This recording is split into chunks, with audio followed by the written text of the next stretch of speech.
December 8, 1944. 1,420 hours. Leyte Gulf, Philippines. When Sergeant Takeshi Yamamoto of the Imperial Japanese Army's 16th Division pried open an abandoned American supply crate in a captured foxhole, he discovered something that would shatter everything he understood about warfare, logistics, and the enemy he was fighting.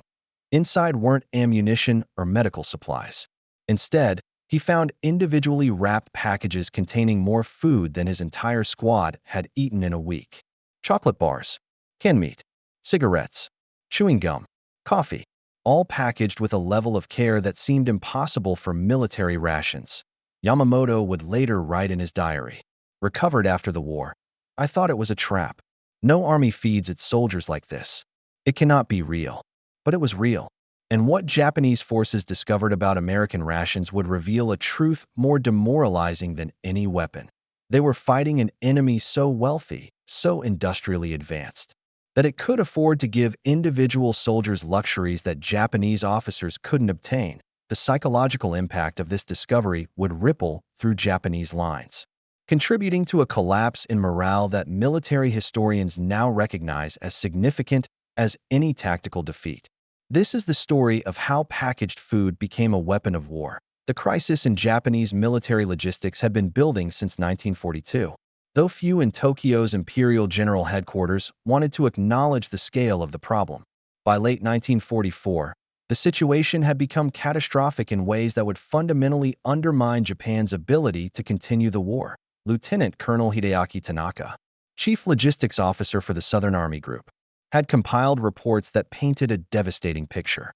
According to documents captured by American forces in Manila in February 1945, Japanese soldiers in the Philippines were receiving an average of 800 to 1,200 calories per day, less than half the minimum required for combat operations. The official Japanese military ration, outlined in the Army Ministry's Field Service Code of 1941, called for each soldier to receive daily 660 grams of rice, 200 grams of fresh meat or 120 grams of canned meat, 600 grams of fresh vegetables, 20 grams of sugar, 20 grams of salt, 0.9 grams of tea, and 2 grams of soy sauce. This theoretical ration provided approximately 3,000 calories per day. But by 1944, according to Japanese logistical records recovered post-war, fewer than 5% of frontline units in the Pacific were receiving even half of these prescribed rations. The breakdown in Japanese supply lines had multiple causes documented in post-war studies by the United States Strategic Bombing Survey. American submarine warfare had devastated Japanese merchant shipping. By November 1944, Japan had lost 1,178 merchant vessels totaling 5.3 million tons. Supply convoys that once reached Pacific garrisons with 90% reliability now faced 60 to 70% loss rates on major routes. The Imperial Japanese Navy's defeat at the Battle of the Philippine Sea in June 1944 had effectively ended Japan's ability to protect supply lines. Ships that did reach island garrisons often carried ammunition and fuel rather than food, reflecting Tokyo's prioritization of offensive capability over soldier welfare. Private First Class Hiroshi Nakamura, 41st Infantry Regiment, recorded in his diary on November 3, 1944, "Today's ration, one rice ball the size of my fist, shared between 3 men. We boiled tree bark for soup." Yamada-san collapsed during morning formation. He has not eaten in 2 days. The medic says there are 47 men in our company too weak for combat duty. The consequences extended beyond simple hunger. Medical records from the Japanese 14th Army, captured in Luzon in 1945, documented that malnutrition-related diseases had rendered 30 to 40% of troops combat ineffective before they ever encountered American forces. Beriberi, caused by thiamine deficiency from polished rice diets, affected thousands. Scurvy from lack of fresh vegetables appeared in units that had been isolated for months. Japanese military culture had traditionally emphasized spiritual strength over material concerns. The Field Service Code explicitly stated, "The soldier must consider food and clothing as secondary to duty. The true warrior transcends physical needs through strength of spirit." This philosophy, rooted in Bushido tradition and reinforced through brutal training, had sustained Japanese forces through earlier campaigns. But by 1944, even the most dedicated soldiers were discovering that spirit alone could not overcome systematic starvation. Captain Kenji Watanabe, company commander in the 23rd Infantry Division, testified during post-war interrogations. "We told our men that hunger was a test of will, that Americans were soft because they required so much food. We believed this. We had to believe this because we had nothing else to give them." The contrast with American logistics was becoming impossible to ignore. When Japanese patrols overran American positions, they invariably found abandoned supplies that seemed impossibly abundant. After a skirmish near Ormoc on November 18, 1944, Japanese forces captured an American supply dump containing rations for 200 men for 3 days, Lieutenant Shiro Takahashi reported in his after-action summary. "The quantity of food discovered exceeds our entire battalion's rations for 2 weeks. Each American package contains more variety than our officers receive. The men believe this is propaganda material, not actual field rations. I cannot convince them otherwise, though I have examined the supplies personally." The American C-Ration, officially designated as the Ration Type C, had been developed through extensive research by the Quartermaster Corps Subsistence Research Laboratory. Each ration provided 3,000 to 3,600 calories and consisted of 6 12-ounce cans containing meat components, bread components, and accessory items that a single C-Ration menu included. 1 M unit can containing meat and vegetables, combinations like beef stew, pork and beans, or ham and lima beans. 1 B unit can containing bread or biscuits plus dessert, fruitcake, cookies, or candy, and accessory packets containing instant coffee, sugar, cigarettes, chewing gum, toilet paper, and can openers. The packaging specifications alone revealed industrial capacity beyond Japanese comprehension. According to Quartermaster Corps technical bulletins from 1943, each component underwent rigorous testing. Cans were hermetically sealed and tested to withstand temperatures from -60 degrees Fahrenheit to 160 degrees Fahrenheit. They were drop tested from heights up to 6 feet to ensure they could survive rough handling during transport and distribution. Production statistics documented by the War Production Board showed American ration manufacturing reaching 500 million C-Ration units annually by 1944. This required 2.4 billion cans produced. Yearly 750,000 tons of meat processed specifically. For military rations 150,000 tons of coffee processed and packaged 180 million pounds of chocolate manufactured to military specifications dedicated. Production facilities employing over 100,000 workers. The Japanese food supply system, by contrast, depended primarily on rice shipments from the home islands and Korea, supplemented by whatever could be foraged or commandeered locally. There was no equivalent to the American industrial food processing system. Japanese soldiers received bulk rice when supply lines functioned and nothing when they didn't. The psychological impact of discovering American rations went beyond simple envy of better food. It revealed an economic and industrial disparity so vast that it called into question the entire premise of the war. Sergeant Yamamoto's diary entry from December 10, 1944, captured this realization. If America can afford to package individual meals for millions of soldiers with this level of care and abundance, what else can they produce? How many planes? How many tanks? How many ships?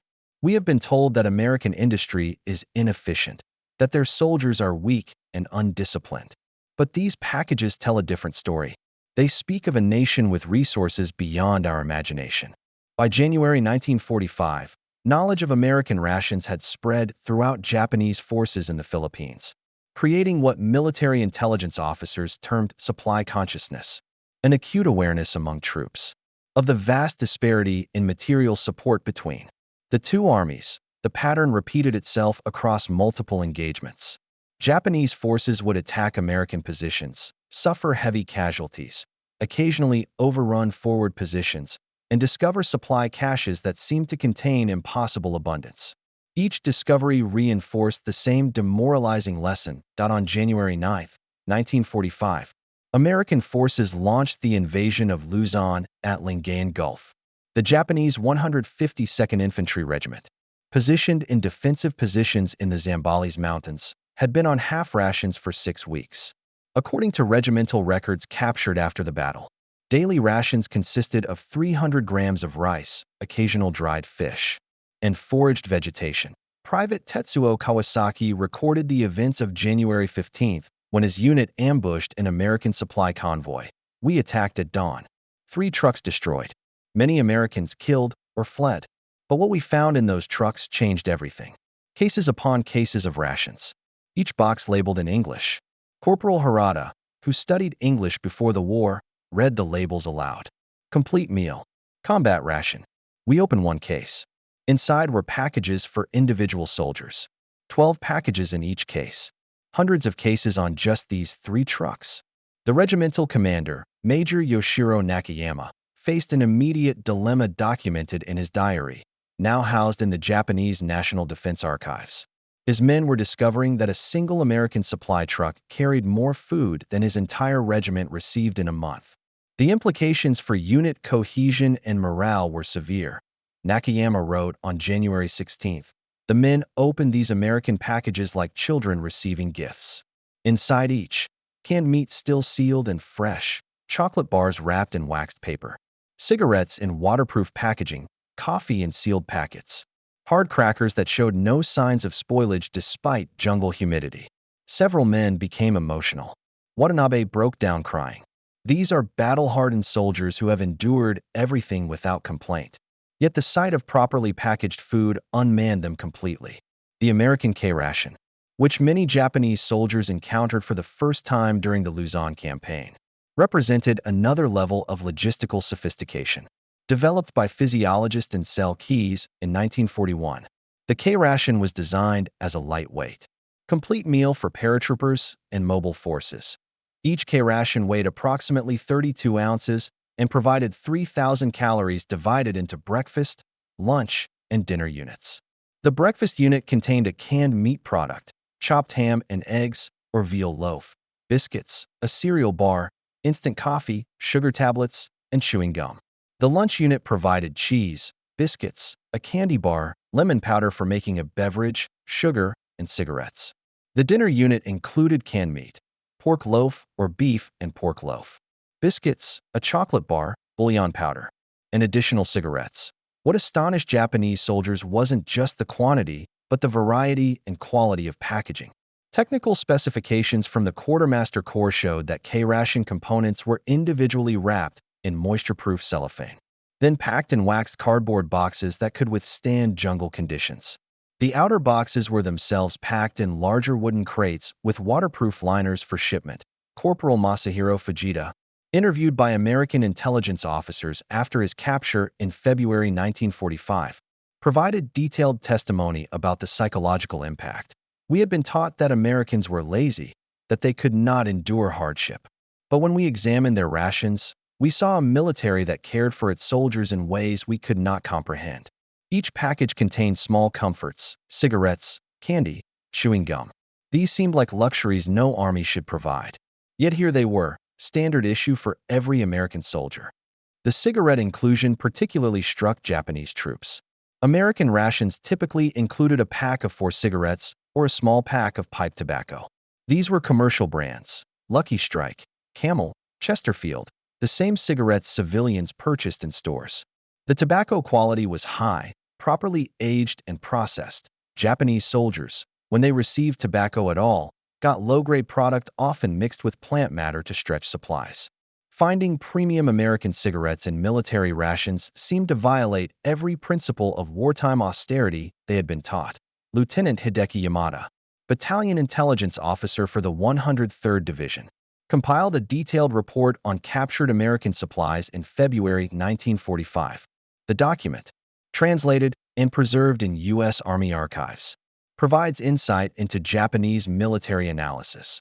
The American military ration system demonstrates industrial capacity and logistical sophistication far exceeding previous intelligence estimates.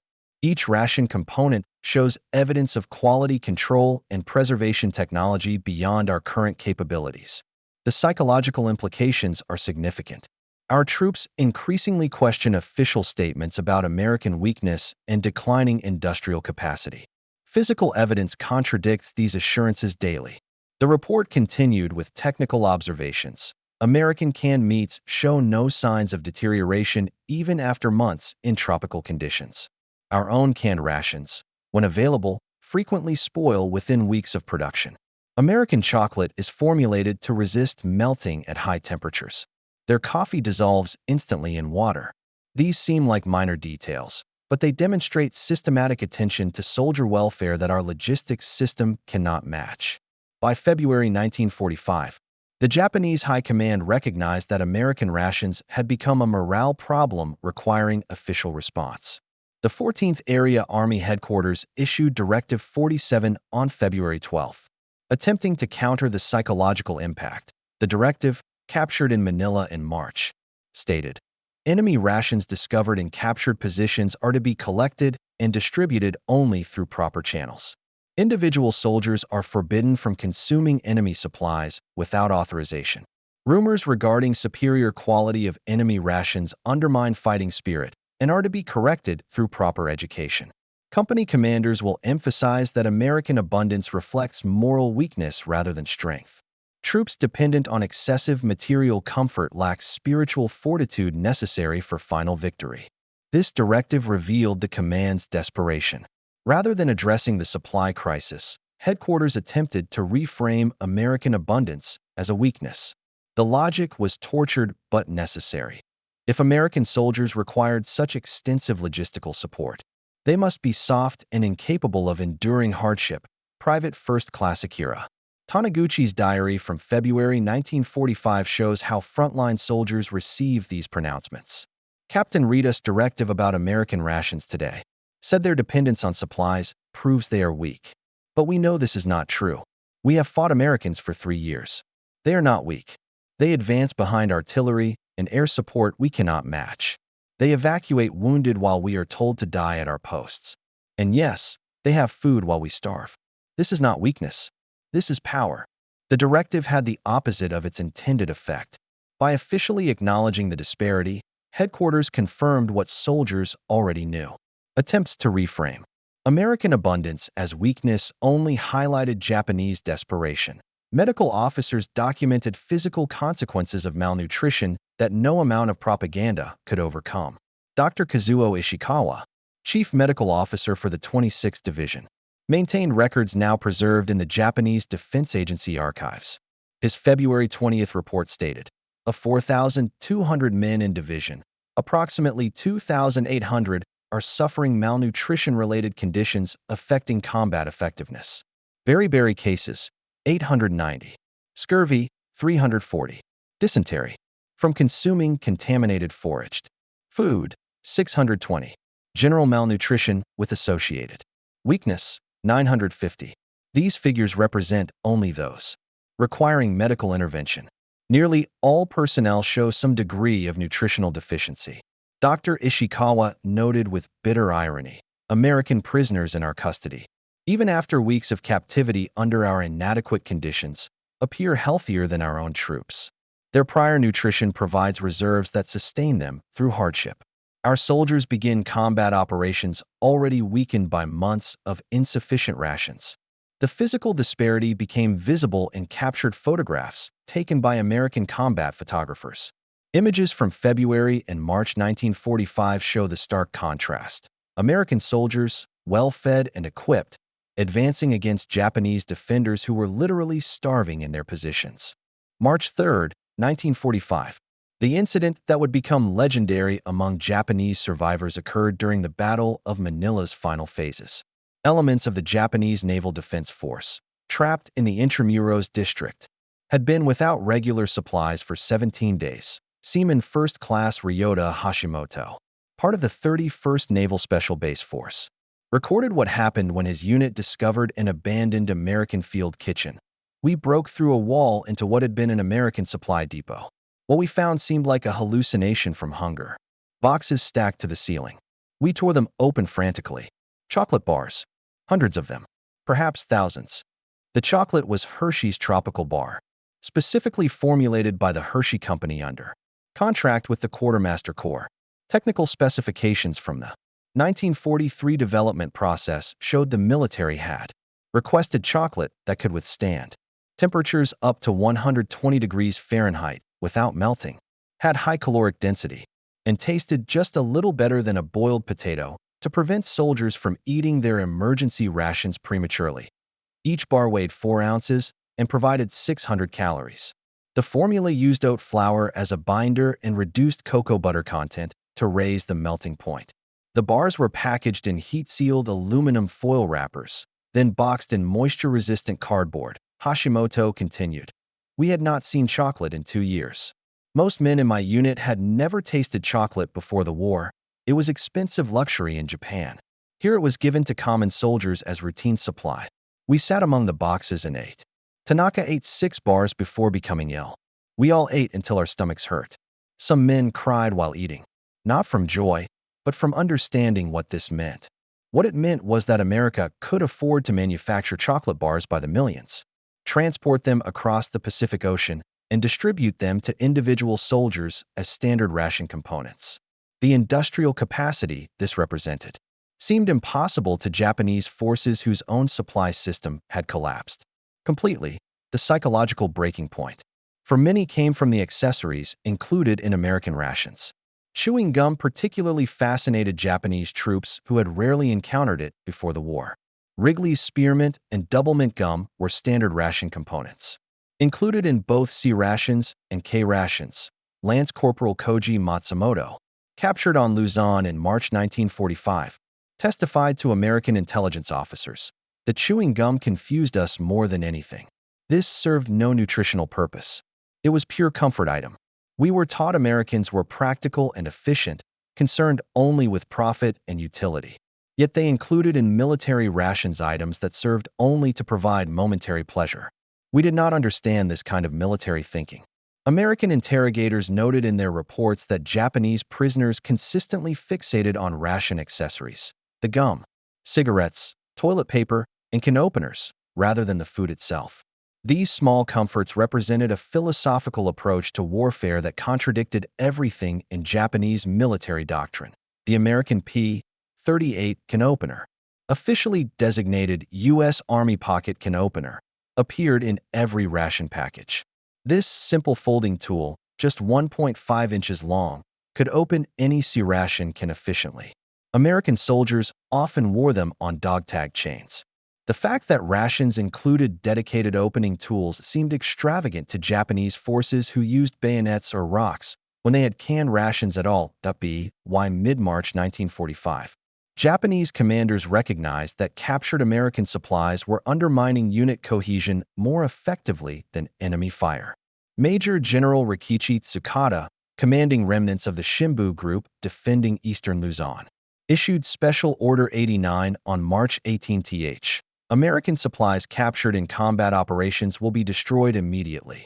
Distribution to troops is forbidden.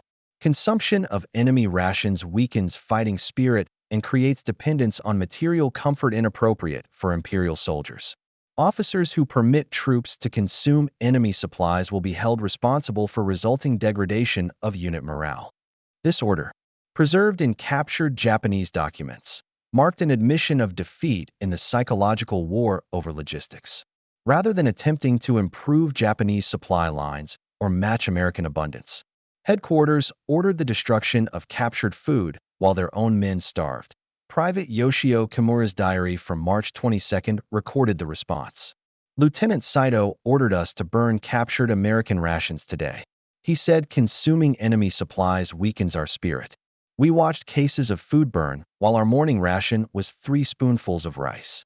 Saito stood watching to ensure we destroyed everything. After he left, several men wept. Not for the food. We are soldiers. We can endure hunger. But for what it means. Our commanders fear American food more than American bullets.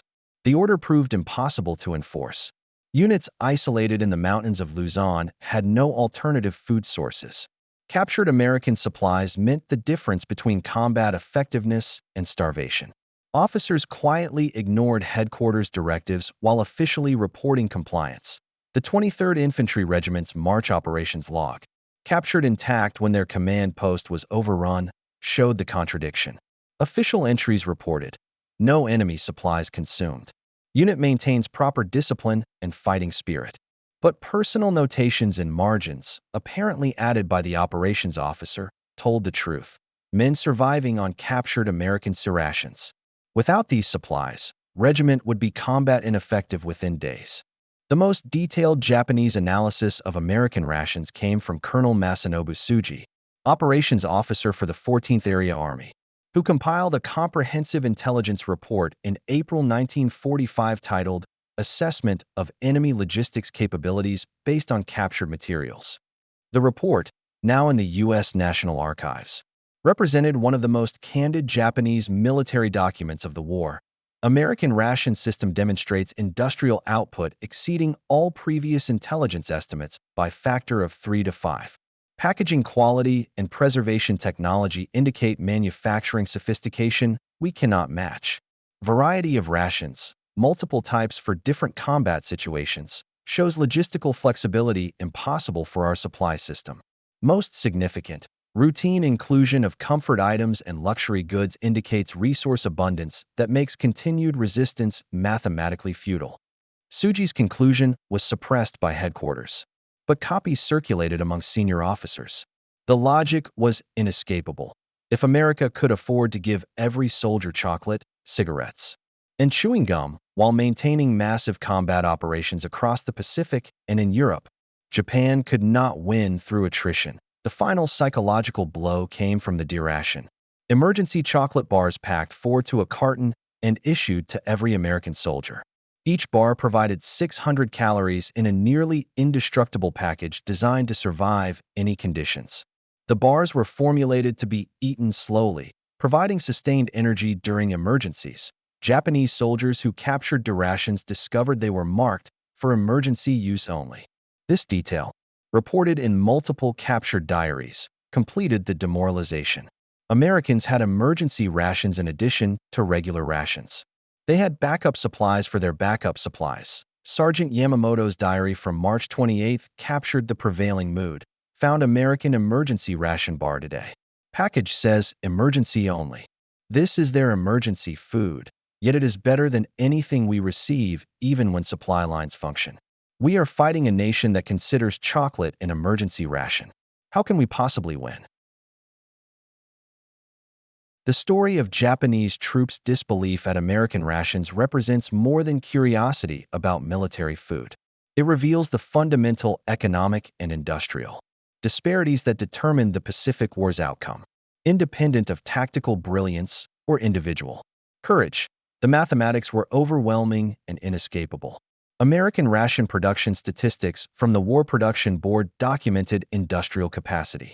Japan could not match. Total military rations produced 1942 to 1945, 3.7 billion units value of ration production. $2.8 billion, approximately. $45 billion in 2025 dollars, dedicated ration production. Facilities, 237 across the United States. Total employment in military food production, 342,000 workers. Shipping tonnage allocated to food supplies, 4.2 million tons annually. Japan's entire industrial economy in 1944 could not have matched American ration production alone, independent of weapons, ammunition, ships, or aircraft manufacturing. The psychological impact on Japanese survivors proved lasting. Post-war interviews conducted by the Japanese Defense Agency's historical section between 1950 and 1975 consistently revealed that captured rations had demonstrated American power more effectively than battlefield defeats. Lieutenant Colonel Yahara, one of the few senior Japanese officers to survive Okinawa, wrote in his memoir The Battle for Okinawa, published in 1972, "We were defeated not by American courage, though their soldiers fought bravely, but by American industry. The rations their soldiers received daily represented economic output we could not sustain monthly. When hungry men discovered enemy soldiers ate chocolate as standard rations, the war's outcome became obvious to everyone except headquarters staff far from combat zones. The medical evidence supported this assessment. Studies conducted by the United States Strategic Bombing Survey's Medical Division documented that Japanese military malnutrition rates reached 60 to 70% in isolated garrisons by 1945, even in home islands. Military rations had declined to near starvation levels by spring 1945. Conversely, American troops maintained nutritional standards throughout the war. Medical examinations of returning servicemen showed that despite years of combat operations across the Pacific, malnutrition rates among American forces remained below 2%, and those cases occurred primarily among prisoners of war. The ration disparity influenced Japan's decision to surrender in ways that remain underappreciated by popular histories. Focused on atomic weapons and Soviet entry into the war, Emperor Hirohito's surrender rescript, delivered August 15, 1945, referenced the general trends of the world and Japan's deteriorating situation. Declassified post-war interrogations of Japanese cabinet members and military leaders revealed that general trends included full awareness that Japan's industrial capacity could not sustain continued resistance. The ration situation exemplified this broader reality. Admiral Mitsumasa Yanai, Navy Minister in the final cabinet, testified to occupation authorities in 1946. We understood by early 1945 that the war was lost. The question was how to end it with minimal additional casualties and some preservation of national structure. American material superiority was evident in every comparison. Their soldiers ate better than our civilians. This reality could not be overcome by spiritual determination. The legacy of wartime rations extended beyond their immediate military impact. American abundance became central to post-war Japanese understanding of the defeat. The phrase "chocolate and democracy" emerged in Japanese discourse, linking American political values with the material prosperity that had defeated Japan post-war. Allied occupation forces distributed military rations to starving Japanese civilians in 1945 to 1946, creating direct experience with American food among millions of Japanese. This contributed to positive attitudes toward American presence and influence during occupation and Reconstruction. The evolution of Japanese attitudes toward American rations traced a path from disbelief to despair to eventual acceptance. What seemed impossible propaganda in 1944 became accepted reality by 1945, and eventually became a model for Japan's own post-war prosperity. Today, the preserved ration cans and packages in military museums in both Japan and the United States serve as artifacts of industrial-age warfare's decisive nature. The unassuming C-ration cans represent a truth as significant as any weapon. Victory in modern warfare flows from industrial capacity and economic strength. The Japanese soldiers who fled caves not from flame weapons, but from hunger, who surrendered not from battlefield defeat, but from starvation, who understood their nation's defeat through the evidence of enemy chocolate bars. These men experienced the reality that spiritual determination cannot overcome systematic material disadvantage. Sergeant Yamamoto survived the war and returned to Japan in 1946. In interviews conducted in the 1970s by historians, documenting veterans' experiences, he reflected on that December day in 1944 when he first discovered American rations. I knew in that moment we would lose the war. Not because Americans were better warriors, Japanese soldiers were as brave and skilled as any, but because they could afford to give individual soldiers luxuries we could not imagine. When I saw those carefully packaged rations with chocolate and cigarettes and coffee, I understood we were fighting an economy, not just an army. You cannot defeat an economy with spiritual strength alone. The legacy endures in how both nations remember the conflict. For Americans, wartime rations represent the greatest generation's sacrifices, though the rations themselves demonstrated unprecedented military abundance. For Japanese, the rations symbolize the industrial and economic disparities that made defeat inevitable regardless of tactical or strategic decisions. The battle was decided not primarily in caves or beaches, but in factories and supply chains thousands of miles from combat. The The streams of fire that cleared Japanese caves drew on fuel pumped from American oil fields and refined in American plants. The tanks that crushed Japanese positions were built in Detroit and shipped across the Pacific. And the rations that sustained American troops represented agricultural and industrial output that Japan could never match. In the end, the most decisive weapon in the Pacific War might not have been any explosive device, but rather the humble C-Ration can, an artifact demonstrating that victory belonged not to the most courageous, but to those with the industrial capacity to support courage with overwhelming material abundance. The Japanese troops who couldn't believe American rations were real food discovered a truth more demoralizing than any battlefield defeat. They were fighting an enemy so wealthy it could afford to treat individual soldiers better than Japan could treat its generals.